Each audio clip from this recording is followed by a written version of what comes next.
I'm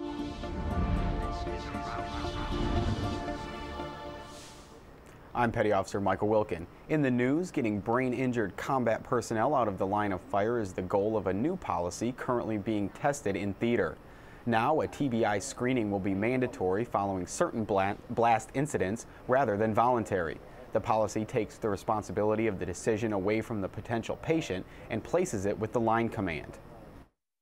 Those individuals who, after the screening, are thought to have had a concussion are asked to take a knee so that their brain does have a chance to heal and recover.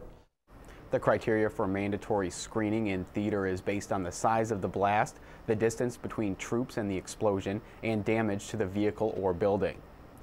The Army has released suicide numbers for February. Among active duty soldiers, there were 14 potential cases. One has been confirmed as a suicide and 13 are under investigation. Among the reserve component, there were 5 potential cases. Defense Secretary Robert Gates is in the Middle East meeting with leaders in Saudi Arabia and other Gulf states. The visit comes after a 3-day trip to Afghanistan.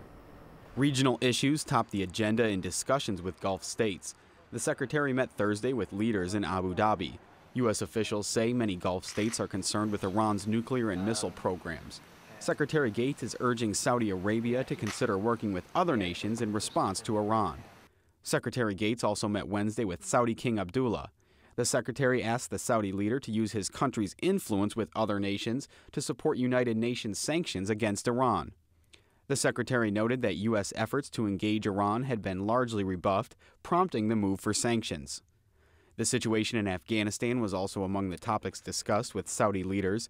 A U.S. official says there is a broad agreement between the U.S. and the Saudis that a military solution is not enough in Afghanistan. The Secretary said it's important to lay a foundation for security for other aspects of the Afghan government to take hold. Some of Hollywood's top stars took the stage Thursday in Washington, D.C. at the World War II Memorial.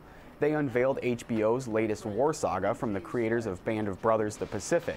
The show's producers felt it was a story that needed to be told for history's sake. The thing I like about being able to do series like A Band of Brothers in the Pacific is that we take that out of it. War, good, bad, doesn't matter. It happened, so examine it. So go on from there. Doesn't require editorializing because it's now just a page of history. We're not into this to revise or revisit what actually happened. Our job is to reflect it in human terms. You will be the final arbiters as to whether or not we did a good job or not.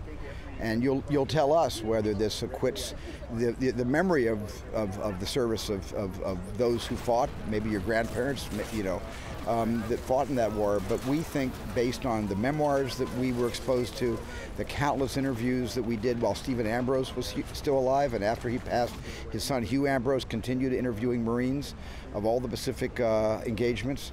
I think we did a pretty good job in exposing their actual stories to the general public. And for the latest military news, signature programming, and more, head to PentagonChannel.mil.